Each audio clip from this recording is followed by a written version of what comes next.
You're listening to Wealthy-esque. We are a community of lawyers who believe that true wealth is having control of our time. I'm Ro Thomas, and as a busy wife, mom, and big law associate, I know all too well the tension between the culture of the legal profession and pretty much everything else you want to do in life. Each week, I'm bringing you the information and tools you need to take back control of your time by reframing your mindset and managing your money to achieve lifestyle freedom. Take the first step toward regaining control of your time by downloading your free Lifestyle Freedom Starter Guide at rothomas.com/start. Hey friend, welcome back to Wealthy-esque and happy Friday. I am so excited that you're here and we've got a great conversation in store. It's actually something that was put on my heart this week. It's not what I was planning to talk about, but I think it's important. But before we jump in, I just want to remind you, if you are struggling to balance life and the law, if you are trying to figure out how to live life by design, or even what the life is that you want to live, if you are struggling to figure out how to pay off your student loans, you feel like you're overwhelmed, don't know how to create a plan, I am a coach and I can help you. So head to rothomas.com/coaching and let's grab a call together and see if coaching might be right for you. Okay, so jumping into today's episode, if you've been listening to me for any length of time, then I know that you want lifestyle freedom. You want to live more intentionally. You want to live life by design. And I guarantee that the intentional life you're trying to live does not involve fighting with your spouse or significant other about money. But money is one of the leading causes of divorce in America. And I think it's so important for us to talk about it because it doesn't have to be that way. We can figure out how to be on the same page with our spouse about money so that we don't have that friction, that tension there.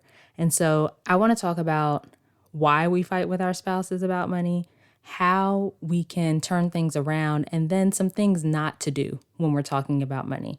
So let's jump right in. Why do we fight with our spouses about money?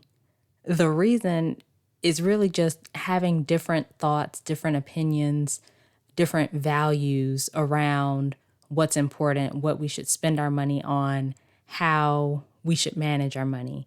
And I've told this story, I think, before, but when my husband and I first got engaged and got married, we were having a lot of fights around things that we were spending on. Specifically for him, he was spending a lot of money at Starbucks. And for me, I was spending a lot of money on makeup. And he had like that little Starbucks card and he would load it up each month. And he was putting like $100 on there every month. And I'm like, what is this? Meanwhile, I, really like beauty products. And so I could spend, $50 on 3 lipsticks and not think anything of it. And the tension was coming in because we did not value the things that the other person was spending money on, right? Like, I don't drink coffee. I don't really like it like that. Like, you can judge me if you want to. I'll buy those little frappuccinos. Sometimes I buy like the chai tea latte, but like just straight coffee is not really my thing. And my husband and my coffee drinking friends think that that's weird, but whatever. But the point is, like, I wasn't spending $100 on coffee. Like, that didn't make sense to me. And then, of course, for him, he's like, how are you spending all this money on makeup? But the makeup was important to me. I wanted to get good quality makeup. And so I went to the nicer brands and that kind of thing. And he's just like, there are cheaper makeups. Like, why are you spending so much money on this lipstick? And it's something that caused a lot of tension for us in the beginning. And again, it goes back to having different thoughts or opinions about what is important or the value that we place on these things. And so when we're thinking about how to stop fighting with our spouse about money, we've got to figure out a way to remove that source of tension. And so one tip is tactical. It's having a separate do what you want account, right? And this is not a secret bank account. Like, I'm not telling you to go hide money from your spouse or anything like that. But my husband and I decided that we would each get an allowance each month, and that money comes out of our joint account and goes into separate accounts for each of us so that we've got money to spend however we want to, no questions asked. Nobody's judging anybody for spending a bunch of money on coffee or spending a bunch of money on makeup. And it has cut down a lot of the fights that we had around money. And I know some people decide to have separate finances altogether, and we don't do that. And I really wonder how that works. Like, who pays for what? If you and your spouse keep your finances separate, like, hit me up and let me know, because I really do want to know. I'm sure that each couple probably does it even differently. But, my husband and I decided to combine our finances, and we actually did it before we got married while we were engaged, because we just knew we were getting married, right? I mean, we also got matching ring finger tattoos while we were still engaged. We got together when we were 18 years old. Like, we knew that we were going to get married. But anyway, we did our allowance situation early on after we saw this same recurring fight about finances at the end of the month, and having that separate pot of money that we each could spend however we wanted to without worrying about what the other person's going to say or without hearing any comments or anything like that from the other person did a lot of good for our marriage. And so the first tip that I have about stopping the fights is separating out that personal money, that fun money, whatever you want to call it, and just having separate money that you each can spend however you want to without any sort of input from the other person. The second one is a little deeper, and this is about getting on the same page with your spouse, and it goes back to your priorities, your values, your goals. And I mean, seriously, I say this all the time, but those things really do guide your life and help you to live more intentionally. And when you're on the same page with your spouse about your values, your priorities, your goals, then you're going to have less friction in all areas of your life, including in your finances. And it goes to these core things that are guiding our decisions everywhere else, right? If we are aligned on the ultimate priorities, the ultimate goals, if we are aligned on the things that we value, then we can make decisions for our lives and make sure that they are aligned with the stated combined priorities, goals, values that we came up with together. And when we make sure that we are all on the same page with that, then we don't have to worry about things being at odds. Like, I'm not going to make a decision that takes us further away from those goals, those priorities, those values without having a conversation first. So that is one thing, just sitting, having that conversation and getting on the same page about what you value and what you prioritize, what your goals are. And I'm not sure if I told you this, but like, I was on the whole pay off our debt quickly thing before my husband. And I kind of consolidated the story, I think, in the first episode, but I had been trying to tell my husband about, getting our finances in order, paying off our debt, and he just wasn't really feeling it.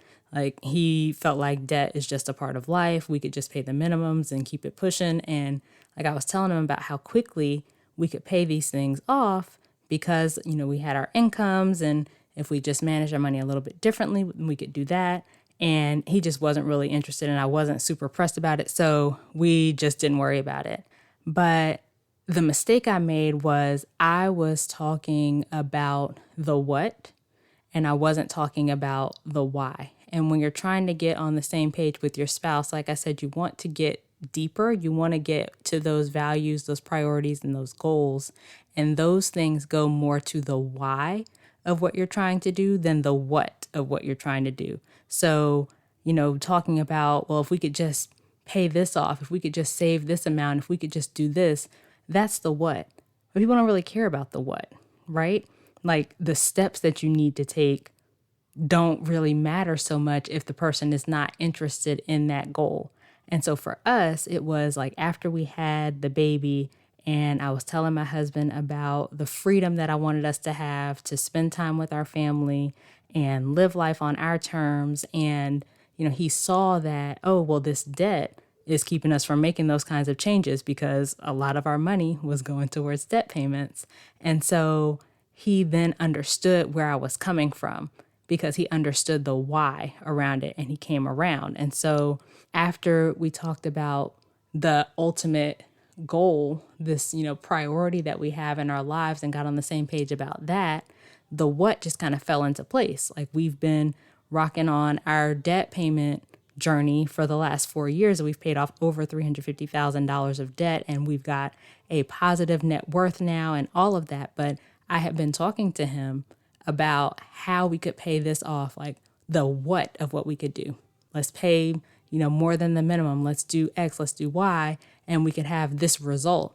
But he wasn't interested in the result until he had the why behind it. So another tip to help you stop the fights is getting on the same page with your spouse. And you can do that with dreaming with your spouse about what you could do if you made this change that you want to make to your finances. Find out how they want to be living, like the dream that they have in their minds of what they would want to do, how they would change the way that you all are living now if your money situation were different. Just thinking more about the why. Get on the same page about those deeper things, your values, your priorities, your goals, the why behind the changes you want to make will move the needle a lot more. So we talked about some things to do to get on the same page to stop the fights, some things that you don't want to do. Don't nag. Nobody wants to be nagged, right? Like you are your spouse's partner, you're not their parent. And so you don't want to nag them about the things that we're supposed to be doing because we're making these changes. And in the same vein, don't, finger point. Don't point out all the things that your spouse is, quote, doing wrong. Like you are both adults, you're living your life.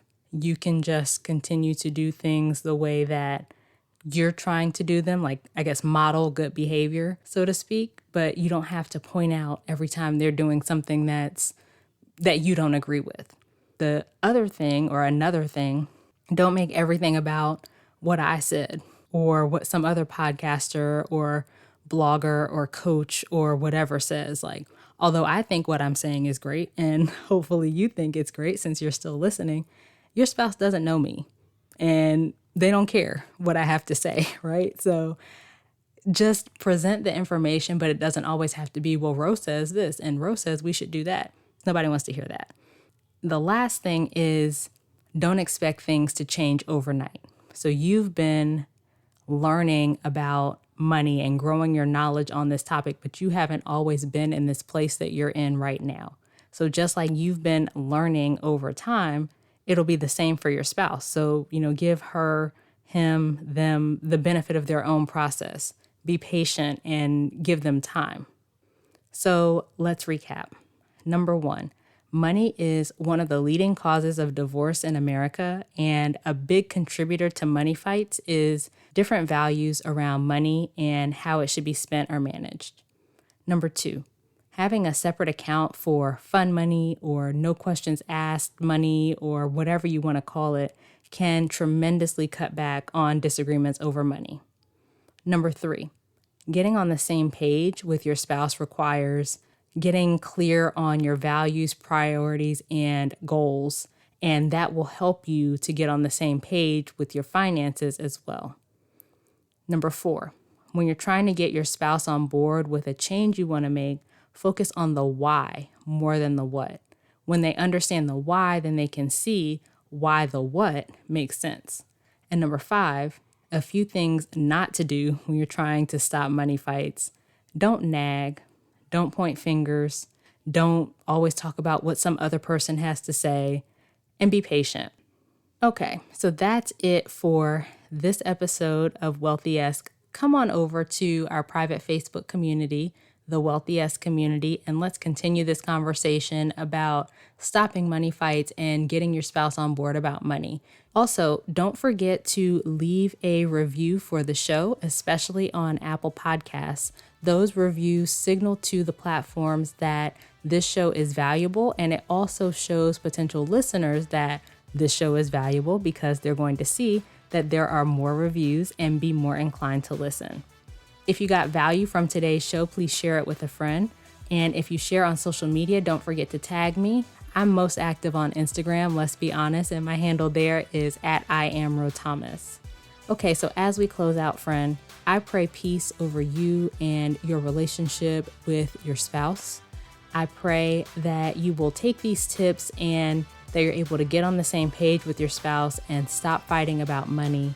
And as always, I pray that you will continue to take steps to regain control of your time, build wealth, and live the life of freedom and choice you deserve. Talk to you later.